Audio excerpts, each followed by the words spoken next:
Hey y'all, it's Lucy. We're back with another episode of The Juice with Lucy. And today I have Hannah Lane. Hey y'all. This girl is incredible. Y'all are about to find out. She's 23, right? 23. You're 23.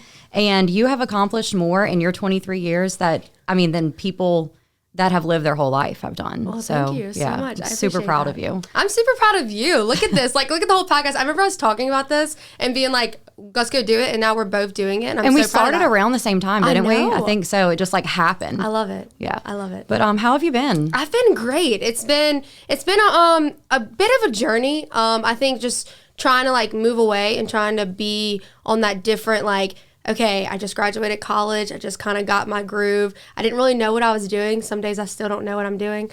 But just trying to get into that, okay, I'm in a different state. I'm making new friends. I'm doing new things. It's got to feel empowering to leave everything behind and move on and look at what you've created so far though. It is. It was very, if I can put in a matter of words, it was very intimidating at first because you kind of move on to this new place and you're like, are these people gonna like me? Are these people gonna accept me? Because you're kind of going on a show with older people. They were you bring life to it though. You bring so much life. I see your videos all the time and you're cutting up and you're bringing them out of their shells. They've been amazing to me, but I think the hardest thing for me at first was I had my friend group and I had my family here, and you move to this apartment, it's these four walls and you're for the first time alone.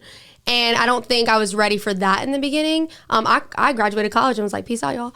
And I come from a big family, so that was very rough for me in the beginning. However, looking back on this past year, I wouldn't change. I was going to say, that was something I actually wanted to ask you about because I struggle with it so much, feeling because you post everything all the time. The way you live everything is content. Right. And it's helped you grow tremendously. I have this block in my brain to where I feel anything I post, people from my past are going to be what are you doing? Why are you doing that? Or make fun of me on something. Right. But I've never gotten that from you. I feel you don't have a care in the world.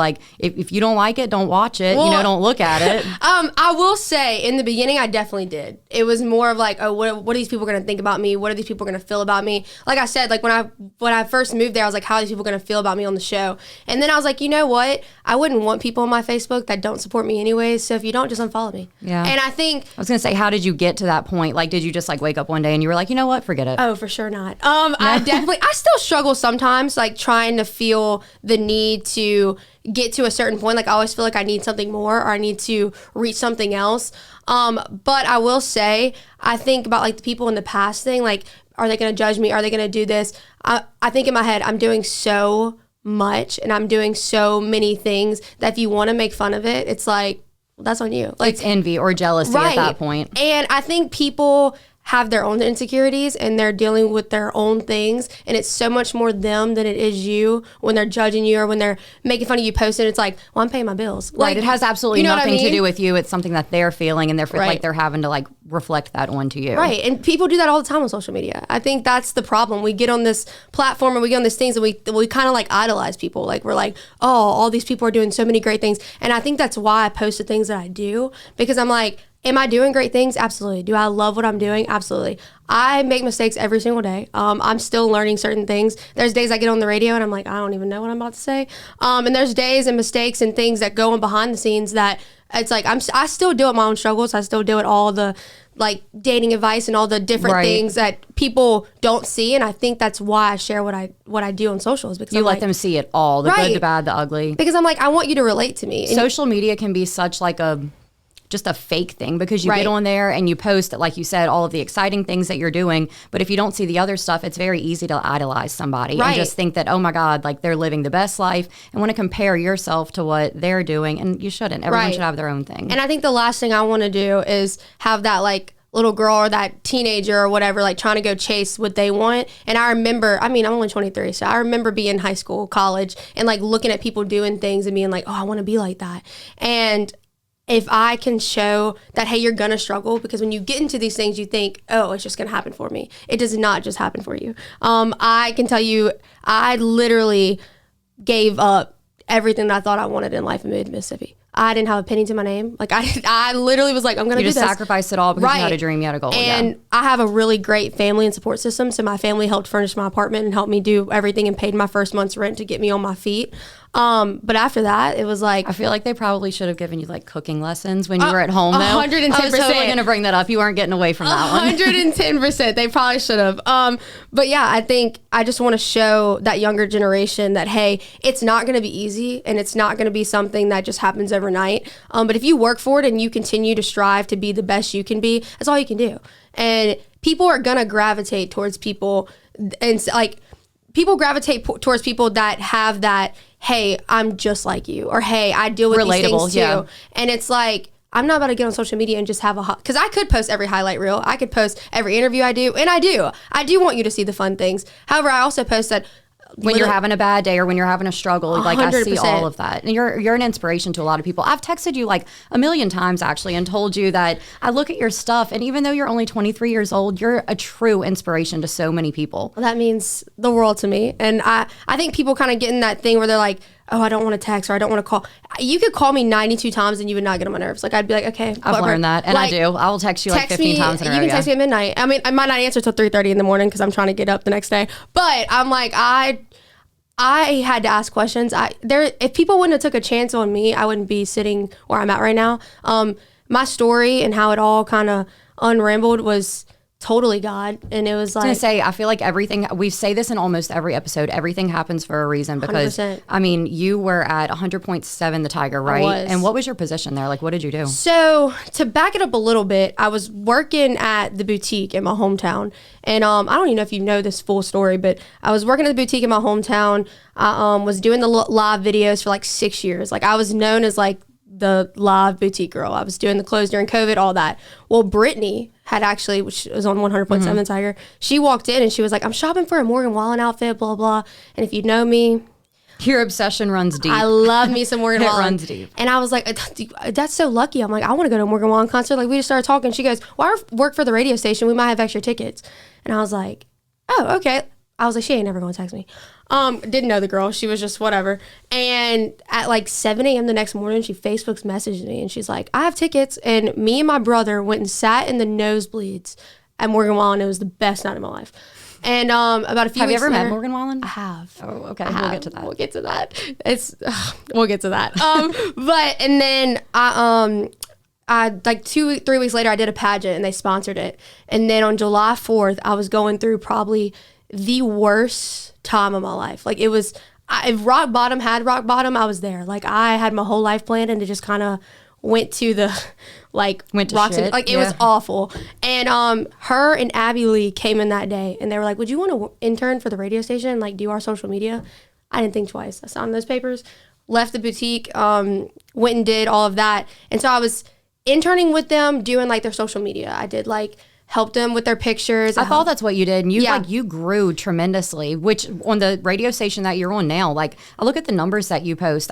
I mean, I could not even imagine getting numbers like that right now. Well, it was so like a trial and error because you post things and people don't do anything with it. And then you're like, ooh, yikes. Like, and so you're trying to learn those different things. And 100.7 really helped me kind of be me at first. And like, I didn't have to fake who I didn't have to be somebody I wasn't. Like, they kind of came in and accepted me and they're like, go for it. And Brittany would sit there and I would just be I have really, really, really bad anxiety. I always have. It's always been like a part of me. I've gotten better, but in this moment of my life, I was so anxious about everything. And Brittany would be like, I couldn't have had a better Brittany's mentor. The one, I was going to say, she's the one to take advice from because there's not a give a shit in her entire body. Not a care in the world. Yeah. And I used to be like, we can do that? And she's like, do it. And so they kind of let me do what I do. And I went to Nashville with them, and that's where I met Nate and Tracy. And I was like, I ain't moving, so you can get that out of your head. And then we had a weekend guy retire. And so Abby was like, you want to do weekend nights?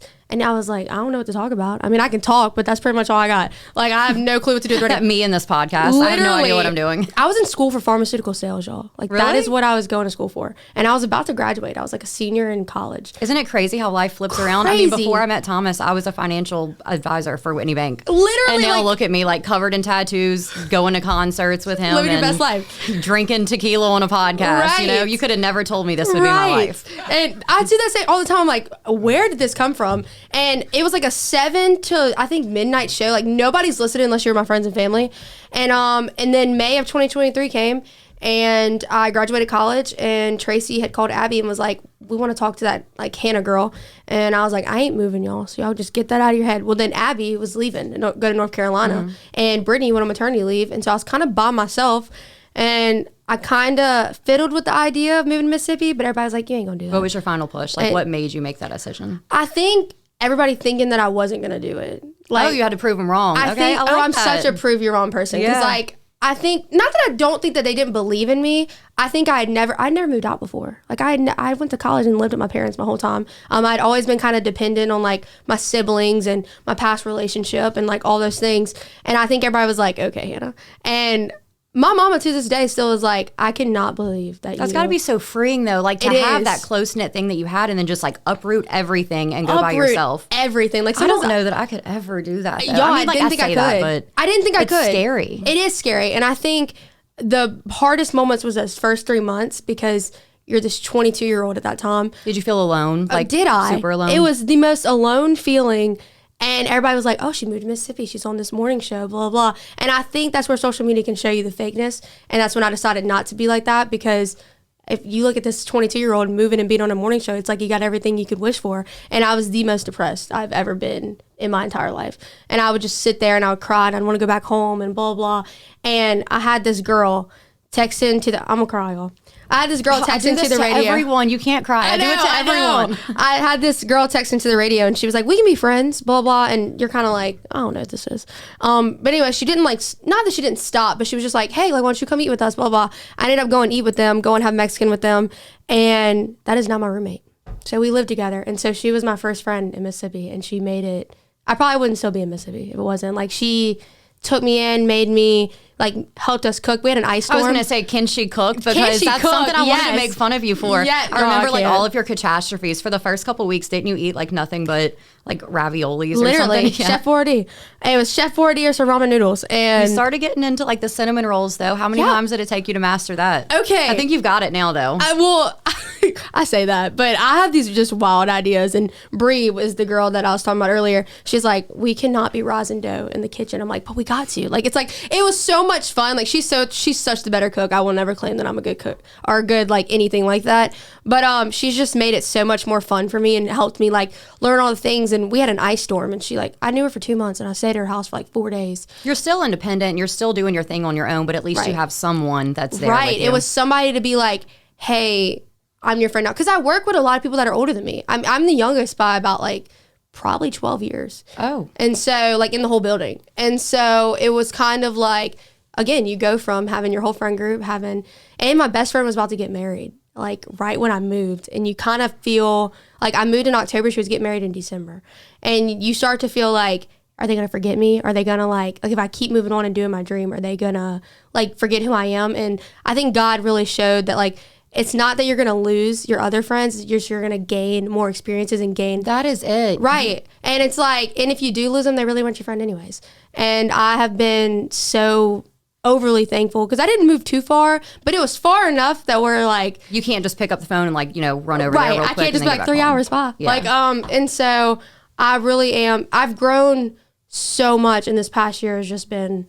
It was God, because there's no other way you can explain what happened in this past year besides the fact that A, I took a chance on something that I didn't know, but B, I can't tell you how many nights that I was sitting in my closet just praying and being like, please just give me some type of it is sign, so paying off thing. For you. It is. And I'm going to actually get into all of the crazy things that you've done, things I'm so jealous of. There's one person come on, hop in the car. But one thing I want to do real quick is, you said that you were, like, alone. Do you have a secret somebody in your life? Like, are you dating anyone? Do you want to date? I know it's like a thing you go back and forth on. You're so like back and forth. You're like, these guys, but then also, I mean, maybe. Okay. Everybody asks me this all the time, and it's not that I don't want to date. I don't think it's that. You're also still very young, and like right. You're trying to accomplish all of your goals right now, and you have your whole life ahead of you, so I can understand. I think it was I dated somebody for so long because I had an ex-boyfriend for like 5 years, and so we dated for so long, and it was like once I kind of got over that, like I had to find me because I didn't feel like I really knew who I was from that point of thing, and nothing against him. It was just like I was so dependent on that relationship and having that friend group and being in that thing. Like, I didn't drive my car for like 2 years, y'all. Like I was literally like the most. You're calling me out right now. I don't think I've driven a car maybe like 4 times in the last 5 years. It was, I literally didn't even, I didn't even. But we also work together though. Right. So I mean, everything goes together. It was just like, I was so paranoid of everything. And I think that breakup saved me. And I think once I had to go through that and once I had to hit rock bottom, it was more like, you either want to be in my life or you don't. And I think that's where I am in the dating world. It's like, I don't either want anybody to come into like my little circle and kind of like mess it up. I do have my little situationships. I guess that's what you call them. I definitely talk to guys still and like we still whatever, but I just... You go out on your dates and all of that, but like you're not necessarily looking for anything serious. I haven't found... And people are like, when you know, you know. Okay, I've not found that feeling yet. I swear to God, you do. I actually also hit rock bottom at one point, and it was right before I met Thomas. Like, I had gone through my divorce, had a really, really, really rough relationship, and that was when I decided I'm going to find me. Right. 6 hours later, I'm in a relationship with him. I mean, I swear to God, it worked out that way. I literally, like, I moved out of his house. We went to a house party. I met Tommy, and I was like, this is truly, we've talked about it. I was like, this is going to be a one-night stand. That's it. Right. I told him every single reason why he should run, that I'm crazy. I'm like, you don't want this. I promise you don't want it. And I tried not hanging out with him the next day, and he was very persistent. And then I think it was like a Sunday, the next day, we finally did hang out. I was like, I have nothing better to do, whatever. Right. So we hung out and haven't spent a single day apart since. I love that. I mean, I'm not even kidding. After a year, we quit our jobs. We do everything together. I love you that. Truly do know when you know. I hear that all the time. But like my exes, I mean, I didn't want to be around them. Now I can't stand to not be around Thomas. Right. So. And everybody's like, you're going to want to spend all your time with that person. I swear. And my friends they become make your fun bestie. of me because they're like, why do you not? And I'm like, it's not that I don't like talk to guys or whatever. It's not like I'm just like, oh, riding solo. However, I think I get very like, I don't want this. And I hate that about myself sometimes because I'm like, you catch the ick. Yes. It's like, and I try to find something wrong. Like I go for the worst type of guys. Like some of the guys I go for, it's like, okay, they're like, it's like a chase and I need some like adrenaline thing in my life. And everybody's like, oh, so you have a little crazy and you need constant excitement. Right. Yeah. And then when they're so nice, I'm like, and then my friends are just sitting there. And I think it's more so that I don't know where I want to end up in life. Like I'm not going to stay in Mississippi. And I think everybody knows that. It's not like a secret. Like I don't want to be in Mississippi. And every decision you make right now is definitely going to affect the future. Right. So say you meet a guy and I don't know, I'm not going to jinx anything on you, but like, you know, other things happen and then you end up feeling like you're trapped. Then, you know, your future isn't maybe exactly what you wanted. So I totally understand. You're 23. Right. Just do what you want for you right now. And if and when that person walks through the door and just like, sweeps you off your feet. Right. If a guy tells me he wants to move to Nashville, then maybe so. Maybe I'll give it a chance. Okay. But, y'all hear them out there. Right. Slide in my DMs. No, I'm just kidding. But yeah, it's not that I'm not, but it's not that I'm looking so hard that I have to have it either. So. All right. So speaking of Nashville, you get to travel all over the place and interview famous people all the time. Is there anyone that you can think of that you've like learned something super juicy about? A super juicy secret. That's so hard. I don't know if juicy would be the right word, but I've gotten to interview people that like they tell me things and they'll like tell you experiences they've had on stage that I never knew about. Like Cody Johnson in one of our interviews, I was interviewing him and he was telling me that he was at I want to say it was like, don't mark me on this. It was like Australia or Alaska, somewhere that he was like, nobody's going to know my song. Mm-hmm. Like there's no way. And he goes, every single person it felt like in that crowd was singing a song that I put out 2 days ago. It gave me the chills. Like it was, and I have the interview somewhere. I don't remember the exact place it was, but he was just telling me about it. And it was like something that nobody really knew about him or knew that was happening or whatever. And he goes, I was having like nerves and I was just feeling like some type of way that people weren't going to know the song, but I was going to play it anyways because it was a new one. It's got to be such a humbling feeling on stage. Like everybody's singing your song back to you. So that was a really cool one. I will say though, one of my first interviews, and you're going to be like, that's the first person you interviewed because that's exactly what I was thinking, was Jelly Roll. That was my first one ever? Interview in person ever. Have you met Bunny too? Yes. Love both of them. Bunny so bad. I was like internally shaking, like I could tell it. I don't know if everybody else could, but I was like this, like shaking so hard. I knew that he was coming up. I knew that he was about to be. Now I'd interview people like on the radio, but you don't see them. In person. It's about to be videoed. I'm having so many nerves. He comes up to me, and I will never forget this. And he was like, "Are you nervous?" And I said, "Well, yeah." Like I tried not to cry. And he's like, "We're gonna be best friends. Like, hey, just act like you're talking to your best friend." And I do that in every interview now. Like I act like I'm like, this is my best friend. There's no need to be nervous. They're still human. And I remember sitting there and he's like, hey, Hannah. Like he knew me forever, had never known me. Like if you go watch the video and I'm so modulated, I'm like, hey, it's Hannah. Like it's so high pitched. You couldn't be natural. Yeah. Like so like, really, that was my interview. But he was so just sweet. He gave my best friends, like my best friend is one of his biggest fans, and I said they're about to get married and whatever. He gave my best friend's marriage advice. I think he had 2 minutes with me. It ended up being like 6 minutes. Sign stuff. The nicest guy ever, but it was just such a surreal moment for me because usually you interview like, okay, it's not Jelly Roll walking up to you for your first interview. Right. People don't usually just give you Jelly Roll. Do you feel like that's like your most memorable one because it was your first one, or? It was definitely up there, but I think my most memorable moment was meeting Randy Travis. I remember just being like... Wait, you did an interview with him. Were you there at Cajun Country Jam? I was. I didn't do an interview. I just kind of like talked to them. But I saw them again at Topgolf in Texas. And I remember talking to his wife and just kind of like telling her about... Because at the Cajun Country Jam, she was like, go after your dreams. Go do it, girl. And then it was a year later in... Texas, and I told her, I was like, how cool was that to be able to come back and be like, look, I went after my dreams and here we are. And I did, and she gave me a hug and she was like, I'm so proud of you. And I'm like, I'm just sitting here with Randy Travis and his wife, and they're just like and Randy Travis just sitting there like nodding his head and like, did they remember me? Probably not, but I was just so in awe of being like, yeah, I was at the Cajun Country Jam, blah, blah, whatever. And then a year later being like, I chased my dreams and I won Women to Watch in radio. And like, I was telling her all the things. And she was just like, that is so awesome. So I've definitely had some great encounterments with some country artists. And they really are just people. What about your most embarrassing moment, like Morgan for an Wallen. interview? Oh, really? Yes. The one. Yes. The one. And I think that's why it was so embarrassing. I was wearing, y'all are about to laugh. I was wearing like a Morgan Wallen hat with a Morgan Wallen sweatshirt. And I'm like ready for him to walk in because it was storming. So I like didn't want to wear the outfit that I was wearing because it's soaking wet. It's storming in Oxford. And I'm like, I'm going to go get a sweatshirt and get like one of his little hats. Okay. He walks in.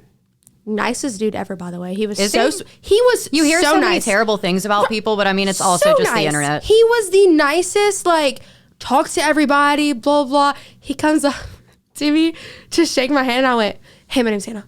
That's all I said the entire time that we sat there. And everybody's talking to him. Hannah.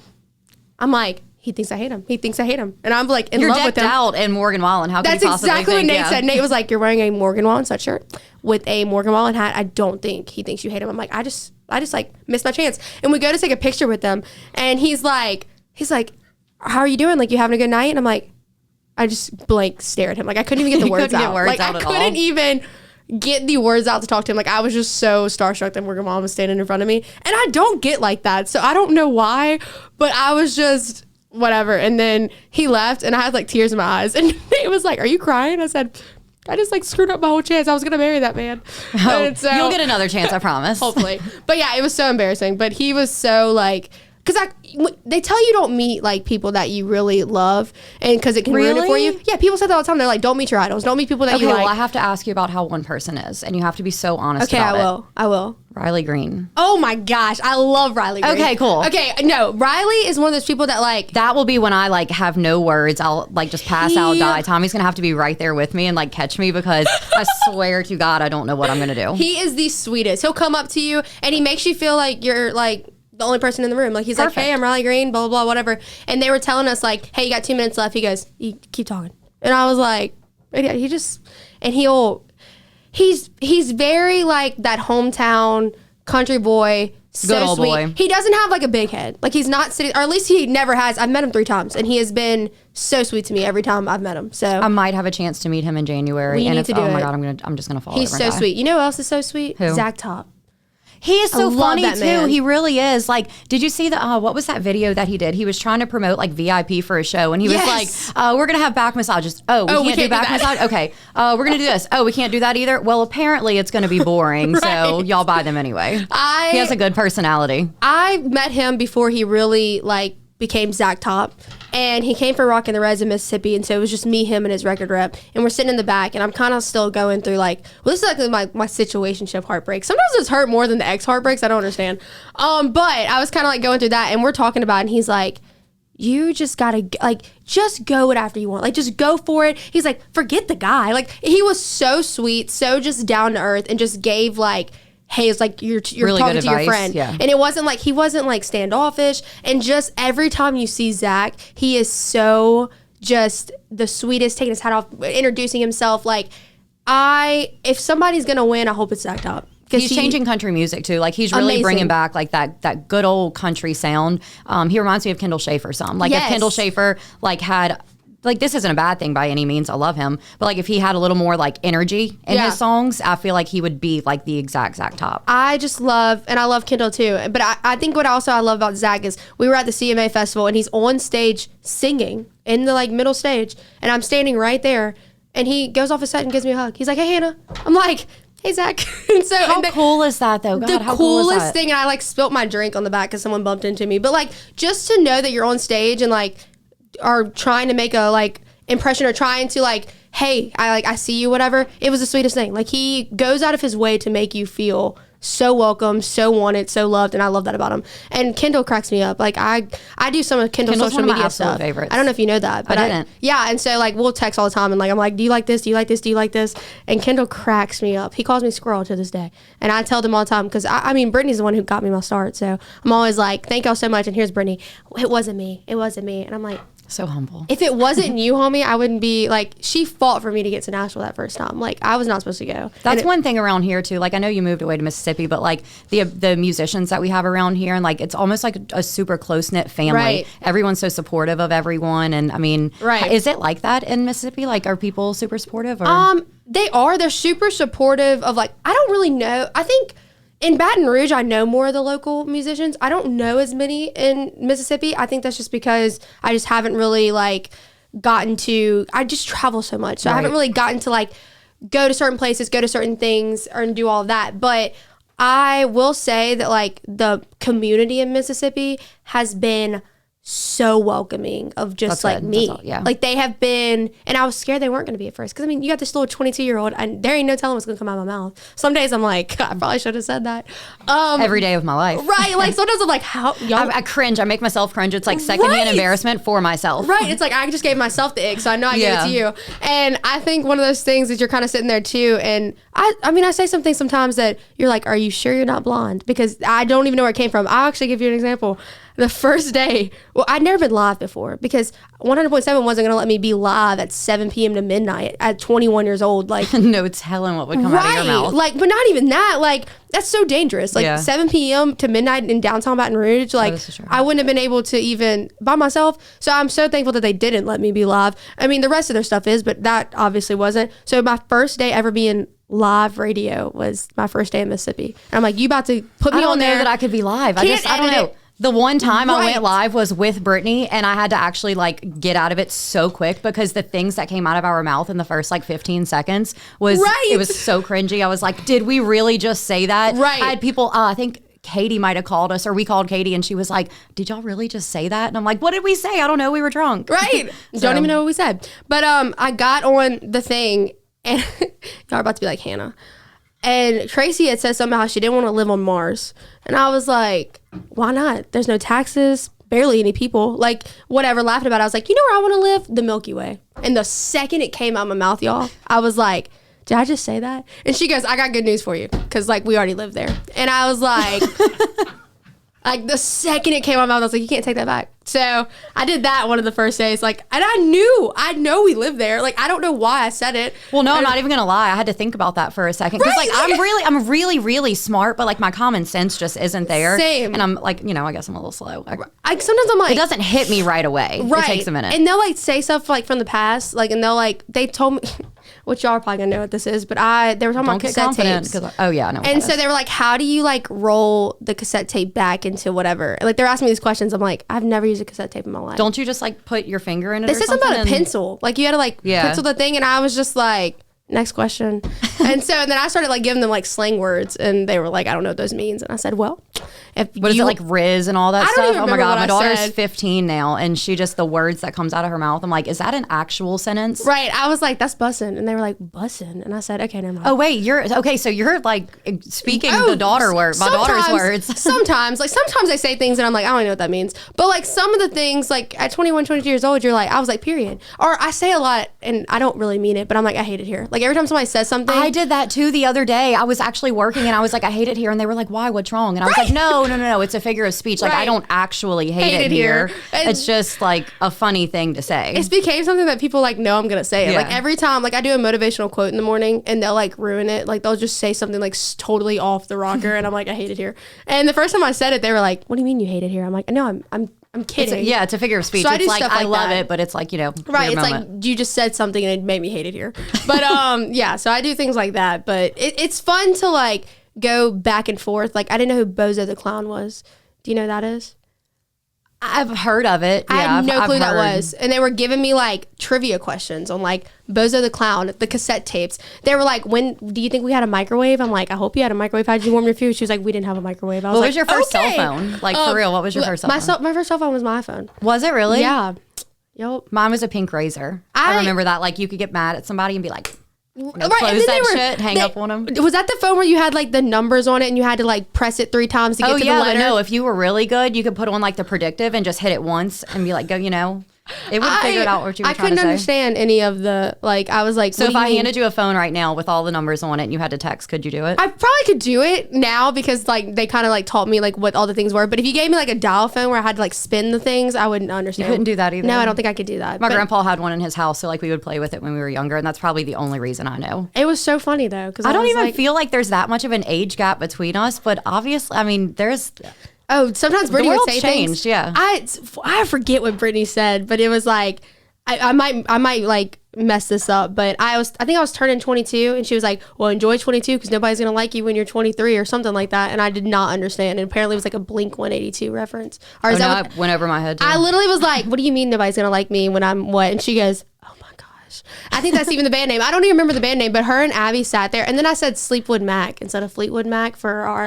You can't do her like that. I know, and I was like, "Wait, that's not what I meant." Like I was trying to explain it to people, and I was like, "I think they're called like Sleepwood Mac," and she was like, Fleetwood, and I said, okay, all right. And so I ended up getting like Stevie Nicks candles for like ever. Like that was like the big joke. So there's definitely things that I say and do that are kind of like Hannah, and I really don't mean them. I'm like, I don't mean to not. I just don't understand. Like you said, you're just being you. Right. I'm like, I don't understand what that is. Whatever comes into my brain comes out of my mouth immediately. Right. And if I act like I know what it is, then you ask me what it is, and then it's like, well, I really don't know. Then it's like you're a liar. So I just go with it. And I'm like, and then they're all like, Hannah, you're making me feel old. And they always tell me, they're like, I can't wait until you turn like 30 to 40s. And you 30 hurts, don't do it. Right. And she's like, and you look at these like 21, 22-year-olds, and you get that intern that's 21, 22, and they start saying like, what do you mean you didn't have like a flying car? I'm like, it's probably coming. So, I mean, it'd be like that though. So. All right, well, look, let's circle back over to Nashville. I want to talk about some of the interviews that you've done.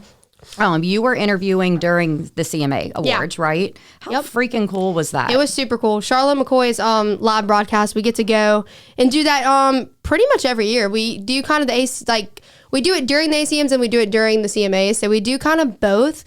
But she hit like, I think it was 20 years last year. And so we got to do it during the CMA festival.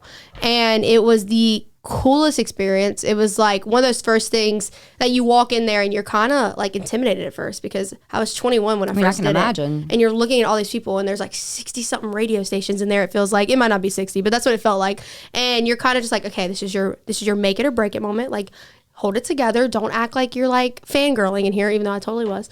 And I walked in and Charla is, if God put an angel down on this earth, it would be Charlotte McCoy. Like, she is the nicest, sweetest, like, most humble person. Like, you could be like, Charlotte, you deserve the world. And she's like, has she been kind of like a role model for you since she's getting amazing. I got her on my podcast, and I was so excited because it was like, I look up to you so much, and I look up to what you're doing. And the fact that you took the time, like, out for this 22, 23-year-old was just amazing. And she puts it all on in Nashville, so we get to do it with her. And I learned it kind of from the 100.7 Tiger, but now I'm doing it in Mississippi, so it's been super, super cool. I took the pictures at first, and now I get to do the interviews for socials. So yeah, no, that is honestly so cool. Like, the experiences that you've had, is there one that stands out in your brain? Like, just your favorite thing, like from all, it's opened up so many doors for you. It has. You drive a different car every single week, and you don't pay for gas. How did that even come about? Well, y'all are gonna laugh. You're gonna be like, only you, Hannah. We were actually at the Brave Suite for Miranda Lambert, and we were talking in there or whatever, and the guy that runs or like is a GM at Mac Hike was in there, and because he had sponsored a lot of our stuff or whatever, and they were talking about this endorsement, and I had said something along the lines of like, well, if you don't want me, then I guess we don't need to talk. And I was kidding. Like it probably could have turned out way worse than it did. And he was like, you want to do it? And I said, yeah, I want to do it.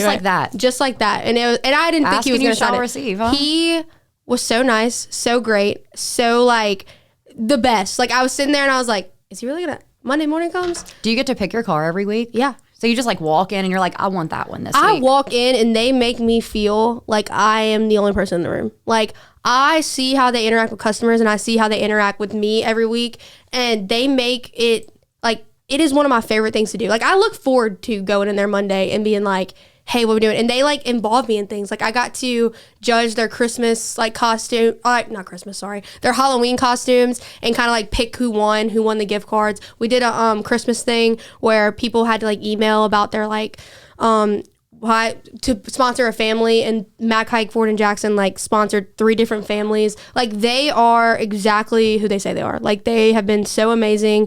I go in there on Mondays, they have my car ready, they have like everything, whatever. They're like, what you want to drive this week? And I text them. You need to find an airline that can like fly you out everywhere. Right, helicopters. You know how much I would die to have you in Vegas? Right. I wanted you to introduce him on stage at the Texas Club, and we obviously never got that worked out. But how freaking cool would that be if you got to go to Vegas and like bring him on stage? I would love it. And so we'll have to plan that. We go back in February. Maybe we can talk about it. Let me know. My birthday's in February too, so we can have a whole birthday extravaganza. But yeah, and so they've been so awesome to me. But that's how it started. And they signed me on Monday, and it was such a God thing because again, I was paying so much for my apartment, and nothing against anybody. That's just the economy. Like I was like, I can't afford this. And I was kind of trying to find new ways to make money and to do things or whatever. And I remember praying to God and be like, okay, if you want me to stay in Mississippi and you want me to go back home, I got to work something out. Like I just can't afford, like, I mean, I was 22, 23. Like I'm trying to do this all by myself. Yeah, my parents are helping, but at some point you don't want to ask your parents for money anymore. And so like not even 2 weeks later, like they signed me, and it was like over half my check, and it has been a 10/10 experience. I couldn't thank them enough, and they give me a new car each week. I talk about it, and I've drove Broncos to Ford Escapes to Edges to anything you can think of. I want a vintage Bronco so bad. I think that's my dream vehicle. One. Yeah. Like I'm like, y'all make hot pink Broncos? I want one of those. I'm like, that is what, if I was like signed, sealed, delivered, what I want, it'd be a hot pink Bronco. But yeah, they've been amazing. So it's been a super cool endorsement, a super cool experience.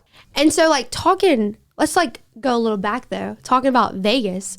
What is that? I want to know more about that, because I'm really trying to like sign still and be there. Okay, so I actually thought that I had told you about that. It started out whenever he was on his tour. That was the first tour stop in August, and then it was also the last. He went back in October and December. He was there for NASCAR, NFR, and I say he, right. Tommy. I've wanted to do NFR for so long. Like I've just wanted to like go, because I was watching that Taylor girl on TikTok do all the things. Oh yeah. And I'm like, that looks like such a cool experience. But we didn't actually get to go to NFR, but he played 5 days at Blake Shelton's bar. So that's where he plays. That's whenever. Awesome. Yeah, that's where he plays whenever we go. And when I say he, obviously Thomas.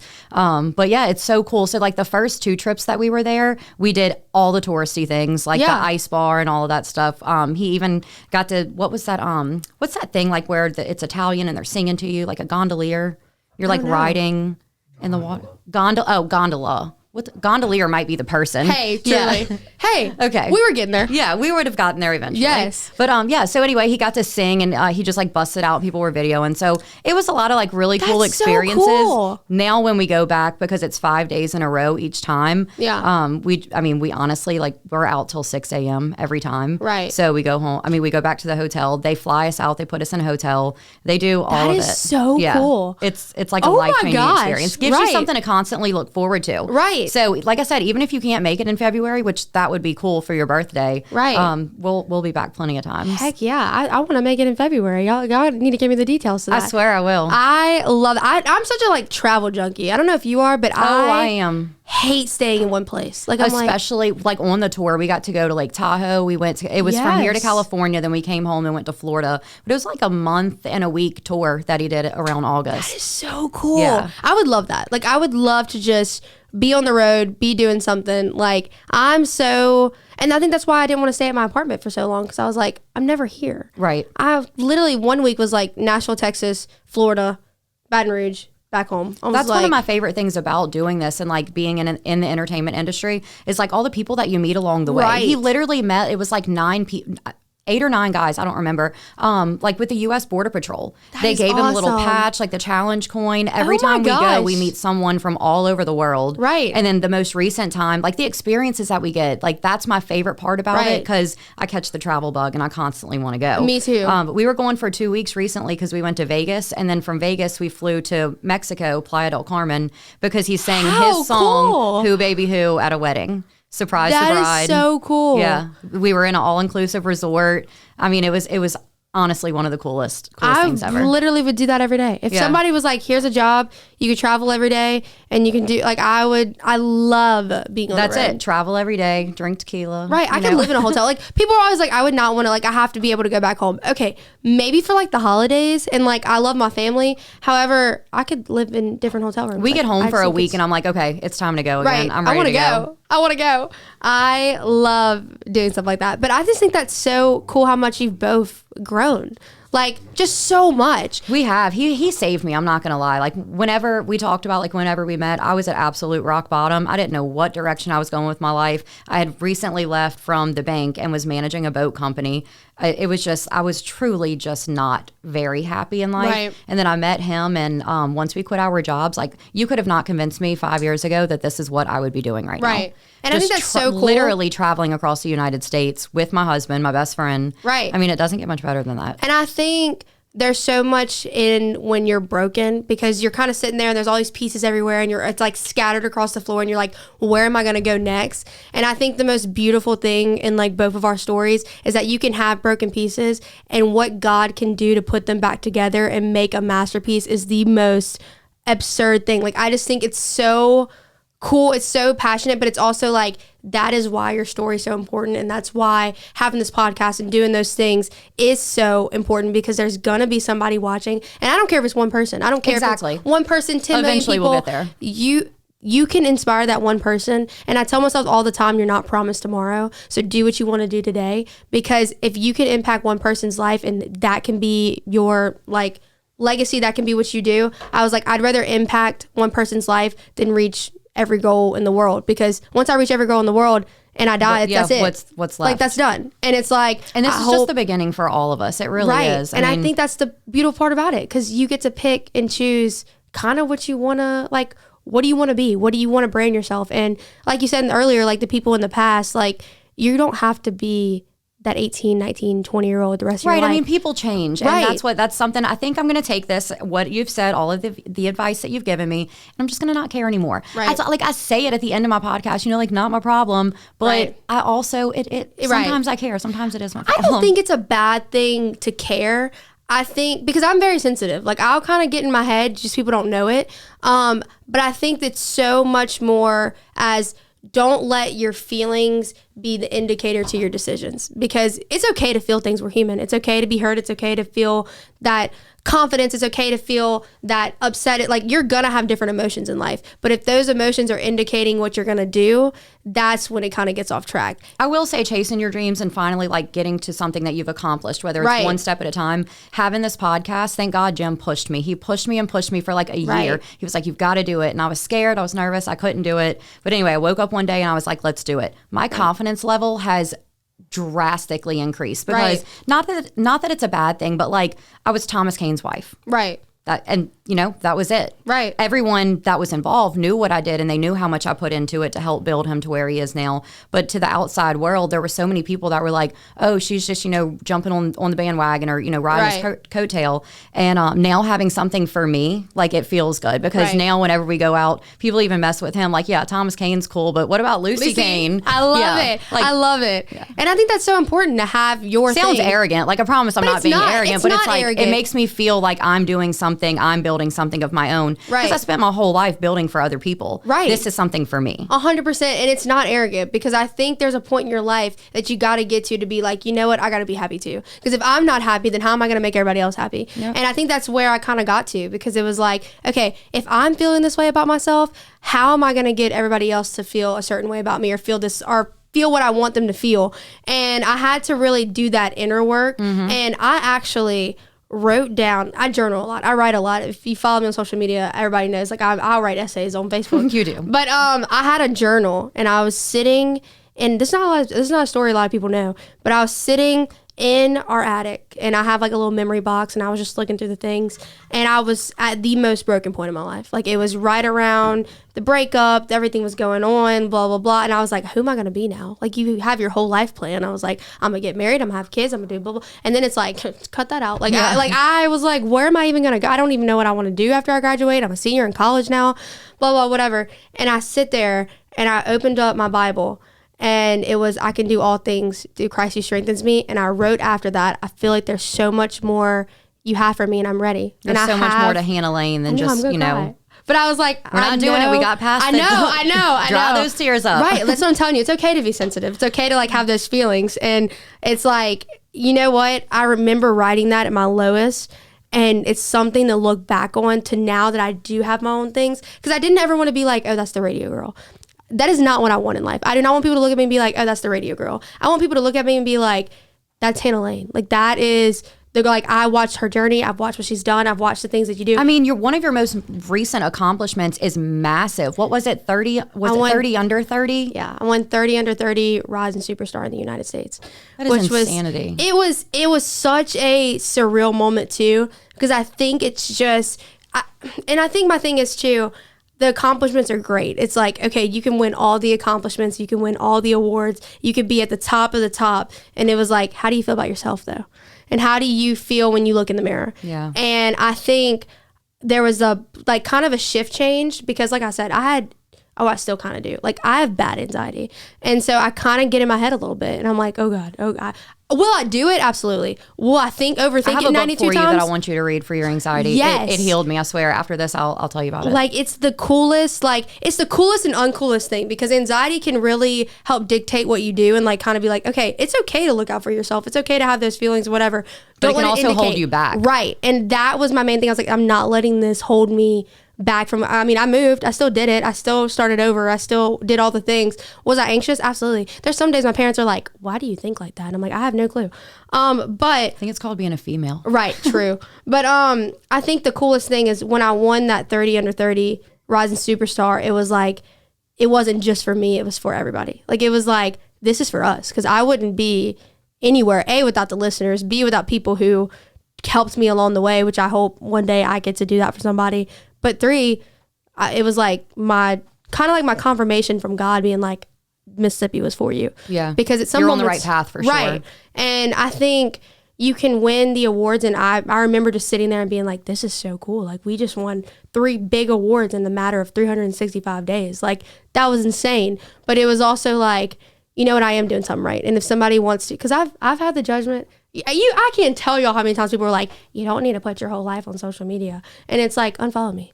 Like, you know how many times I want to say that? Like, you don't need to tell me your opinion either, but here we are. And it's not like I'm being arrogant. It's like, this isn't your life to live. It's mine. And if I want for real to, though, I mean, you know everything that you're doing. I'm about to start doing it. I'm gonna go to the grocery store before I cook dinner. I'm gonna take a picture of my groceries. Be like, guess what I'm cooking? I swear. Literally, because it gets people interacting with what you do. And I want you to feel like you're on this journey with me, because you are. Like, I'm not doing this by myself. If I was doing this by myself, I would have quit a long time ago. Like, this wasn't a me and alone journey. And I will never sit here and tell you that I did it all by myself, because I didn't. If it wasn't for my family, if it wasn't for people that believed in me, if it wasn't for listeners leaving sweet comments, if it wasn't for the people that leave hate comments in my DMs, I get that too. It's just. What was your favorite hate comment? Or least favorite? Y'all, I get like, when I first moved to Mississippi, even Baton Rouge, like, I would get hate comments from Baton Rouge too. It wasn't just Mississippi. But people like get really, I had said this situation, and me and my friends are kind of like this, and some people might not agree, but me and my friends talk about the guys that we talk to. Like, it was just whatever. And I talked about the situation on the radio, didn't say who she was, didn't even say what it was. She listened and was like cracking up laughing about it. Like, it was not that big of a deal. Mm-hmm. And this lady came at me and she was like, I wonder how it is to be to like get all this fame and get to your head, and now you're a terrible friend, and this is why you're not gonna have any friends. Like, it was like a whole essay to my DMs, and I was like, all right. I got one about, I had said something about how like I don't like to go on dinner dates for my first date. It's just awkward. It is awkward. It's so awkward. Go do something fun, like go bowling or whatever, like, bring me to like mini golf or like putt-putt or like do something where I get to talk. You sit there and it's just like you're staring at each other. Like, what do you talk about? Like, and so I talked about that and they were like, this is why you're single and you'll never get a guy and blah, blah, blah. And he was like, why don't you just go back to Baton Rouge? And I was like, people are so rude. I've never had like a hate comment in my, like, or a hate message in my DM, but I did have someone create a fake profile to make fun of back fat. Yeah, on Thomas's page. There's so many, like, I'm like, do y'all have nothing better to do with your life? They like, don't. Let me, for example, and this is how bad I am at answering. Sometimes I have 332 Facebook messages. Jeez. Like, what I'm actually really bad at answering messages. I'm awful too. Like, at it. I color coded my phone, like, with the update to where you can make everything one color. Yes. So I did that and it doesn't bother him so much anymore. But before I'd have like 400 unread of this or like 30 something text messages. He's like, why don't you just look at them? Right. I don't know. Because I just like, no, if you're like my parents or like people that I talk to on a daily basis or like somebody asks me something, okay, yeah, for sure.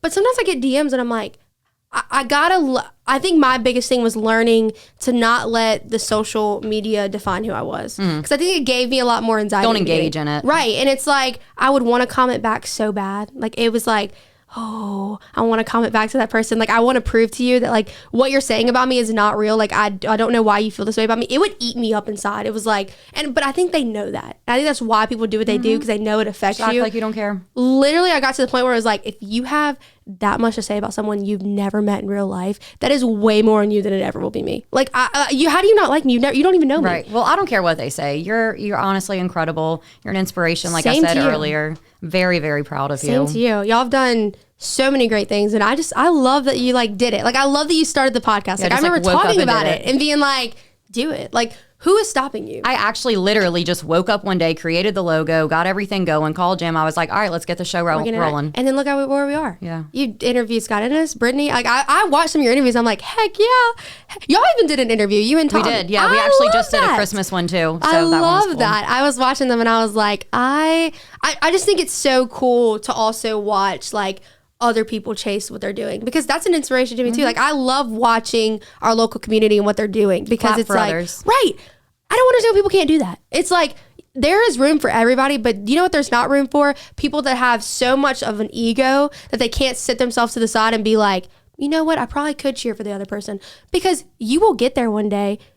But you're not going to get there tearing everybody else down. Because nobody wants to sit there and support somebody. Or because, is it okay to have feelings? Absolutely. Is it okay if somebody hurt you to kind of put your wall up a little bit? Absolutely. If somebody has not done anything to you, but tearing them down isn't going to help you further your career. So I mean, don't get it. I don't understand they're doing what I'm doing, so let me just hate on them. First of all, we're all in this together. I mean, honestly, if you stay close with those people, one person can make it and bring you along with it, or vice versa, or whatever. Or even that. If Walmart and Target felt that way, like they were never, like, you know what I'm saying? Yeah. Like, if people felt the need, or like if all these country singers that are doing their thing, is there a little bit of a competition? Absolutely. But healthy competition isn't bad. It's when you start tearing other people down or tearing down their reputation because you're so insecure in yourself. It's like, you are not going to get anywhere. I don't know why you think, it's in any industry, it's in any business, it's in any whatever. Yeah. If you feel the need to make everybody around you feel bad about themselves, there's something wrong with you as a person. 100%. And I don't understand it. I just think there's room for everybody to succeed. We need more Hannahs in the world. Well, not even that. Like, it's just like, we need more people in this life that understand that this isn't your eternity. This is not your forever. Like, this is literally just a pass along to where you're meant to be. And it's like, I don't ever want to sit. Am I perfect? Absolutely not. Have I made mistakes? Absolutely. Have I said things that I probably shouldn't have said? Who hasn't? However, there is not one person on this single earth that can say that I didn't, if you texted me, I didn't answer. Or, okay, maybe not. Maybe, yeah, I was going to say, but maybe, I meant like, if you texted me about something that I didn't try to get back to you, or like, if you've met me in person, I'm not going to sit there and be like, because you know how many times I've gotten in person that like, I look like I have the worst RBF. I've gotten that so many times. Like, I've never seen that from you ever. When I kind of sit there, I kind of just like, I think my face just kind of shows it. But if you start talking to me, I'm like, hey, how are you doing? Blah, blah. Sometimes I'm like, Hannah, shut up. But I have, my face kind of looks a little serious if I'm not talking. And so people are like, I didn't want to come up to you, because I'm like, no, please come up to me. Like, I want you to talk to me. I want to talk to you. And we need to tell them where to find you, so like they can see like your personality and that you're good. For sure. Like, how do you find your social media and your podcast? What is your podcast on? My podcast is Country Glam. It's on Facebook Live, but it's on any streaming, Spotify, Apple Music, Amazon. I have my Instagram, which is Hannah with 2 H's at the end. Okay. And Lane with 2 E's. I probably should make that a little bit more simpler. But anyways, Hannah, HH at the end, Lane with 2 E's at the end. And then my Facebook's just Hannah Lane. Well, maybe you can get me on your podcast. I'll see if I can go up there. Yeah, I want to take a little trip. Whenever. You just let me know and we'll put you on the books. So absolutely. I would love to have you. I love this. I had fun. I had so much fun. It was good to catch up with you. Thank you so much for having me. And I'm so proud of both of you too. So thank you. Y'all be sure to follow me on social media. We'll have a link in the description. And also on YouTube, make sure you hit the subscribe button so that way you can get notified every time I have a new release. I hope you enjoyed it. And if not my problem.